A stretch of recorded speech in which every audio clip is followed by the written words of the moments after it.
Джварское водохранилище входит в единый комплекс Ингурской гидроэлектростанции. Генеральный директор республиканского унитарного предприятия «Черноморэнерго» Михаил Логуа совершил рабочую поездку на плотину для изучения состояния гидроузлов. Его сопровождали абхазские энергетики и ответственные сотрудники гидроэлектростанции, которая находится на территории Абхазии в Галском районе. На встрече со специалистами Михаил Логуа обсуждал вопросы перетока электроэнергии в Абхазию на время зимнего периода, а также на время проведения реабилитационных работ на плотине и в самой гидроэлектростанции. Недавно, как вам известно, был визит рабочей группы в Российскую Федерацию, в город Москву. Сегодня ситуация на водохранилище, уровень воды низкий. В лучшем случае с 1 декабря нам придется воспользоваться перетоком.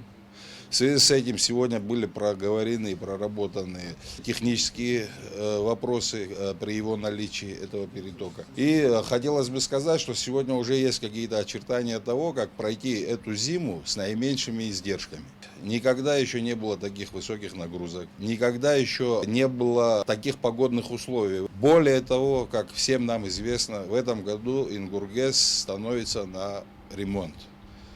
Все эти вопросы вместе взятые, они требуют очень серьезных усилий от всех от нас, для того, чтобы хоть какие-то найти способы перезимовать. Ничего у нас не получится, если каждый из наших потребителей, начиная с коммерческих, не будет строго следовать и руководствоваться тем нашим рекомендациям, а даже не рекомендациям, а требованиям по потреблению объемов. Во время встречи также обсуждались и технические вопросы перетока электроэнергии и проведения ремонтных работ. Вот эти схемы перетока до остановки, количество, схемы технические, это не просто было решать. Вот мы сели здесь с техническими работниками, все обсудили, пришли, в общем-то, к общему мнению и нашли решение.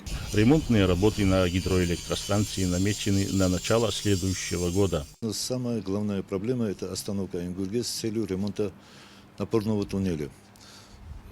Намечено выполнить эту работу в середине, с 15-20 января до первой декады, включительно первой декады мая. На сегодняшний день уровень водохранилища составляет 478 метров, что на 30 метров меньше, чем в прошлом году. В киловатт-часах это около 200 миллионов киловатт-часов. Это эквивалентно 20 дней потребления Абхазии в зимнее время. В настоящее время московские инженеры изучают состояние гидроузлов, а представители голландской фирмы ведут подготовительные работы по очистке плотины от ила. Даурин Апшба, Алексей Агухава, Абхазское телевидение.